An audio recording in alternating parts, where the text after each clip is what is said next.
পর্দায় ওরা জামাইবাবু আর শ্যালিকা, সারাদিন ঝগড়া আর নাটক। কিন্তু ক্যামেরা অফ হলেই রিয়েল লাইফের গল্পটা যে একদম অন্যরকম, সেটা কি কেউ ভেবেছিল? আজ আমরা কথা বলবো জি বাংলার জনপ্রিয় ধারাবাহিক লক্ষ্মী ঝাঁপির দুই পরিচিত মুখ, অভিনেত্রী সৌমি চক্রবর্তী এবং অভিনেতা দেবজ্যোতি রায়চৌধুরীকে নিয়ে। রিয়েল লাইফের সীমানা পেরিয়ে রিয়েল লাইফে এরা দুজনে এখন প্রেমে মগ্ন। সুইমিং পুলে একে অপরের বাহুবন্দী হয়ে কাটানো সেই চরম রোম্যান্টিক মুহূর্তের ছবি সৌমি নিজেই সোশ্যাল মিডিয়ায় শেয়ার করেছেন। কিন্তু এই ছবিগুলো পোস্ট হওয়ার পর থেকেই ইন্টারনেটে যে লেভেলের নোংরামি এবং পার্সোনাল অ্যাটাক শুরু হয়েছে তা দেখে অবাক হতে হয়। একটা মেয়ে কার সাথে প্রেম করবে, কার সাথে ছবি দেবে, সেটা কি আজ সোশ্যাল মিডিয়ার ট্রোলাররা ঠিক করে দেবে? আজ আমরা কোনো গসিপ করব না।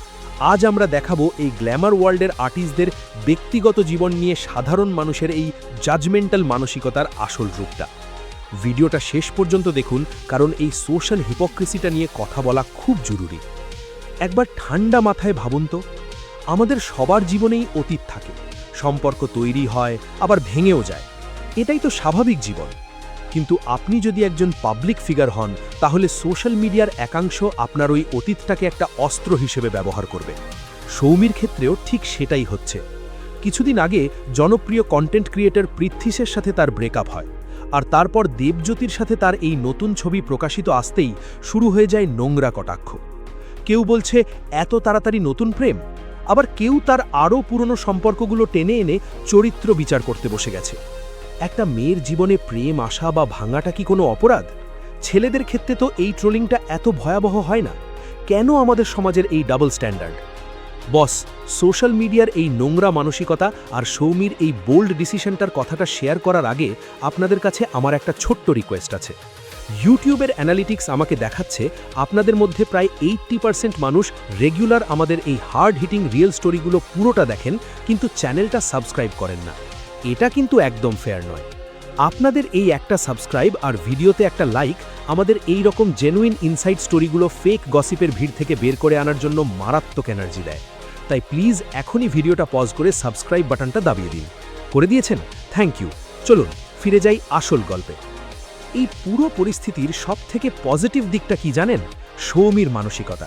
তিনি কোনোদিন নিজের ব্যক্তিগত জীবন নিয়ে লুকোছাপা করেননি। তিনি জানেন সম্পর্ক নিয়ে সত্যি কথা বললে ট্রোলড হতে হবে, তবুও তিনি নিজের ডিসিশন পাল্টাননি। ট্রোলিং বা নেগেটিভ কমেন্ট যে তার জীবনযাত্রাকে একটুও প্রভাবিত করতে পারেনি, সেটা তিনি তার এই বোল্ড ছবিগুলোর মাধ্যমেই প্রমাণ করে দিয়েছেন। অনেকে হয়তো ভাবছেন পাবলিক প্ল্যাটফর্মে এমন ছবি দেওয়া ঠিক কিনা, কিন্তু সত্যি কথা বলতে এটাই তাদের ব্যক্তিগত স্বাধীনতা। দেবজ্যোতির সাথে তার এই নতুন সম্পর্ক নিয়ে তারা খুশি, তারা এই সময়টাকে এনজয় করছেন। সোশ্যাল মিডিয়ার ওই কয়েকটা ফেক অ্যাকাউন্টের বাজে কমেন্ট নিয়ে ভেবে নিজের জীবনের সুন্দর মুহূর্তগুলো নষ্ট করার কোনো মানেই হয় না।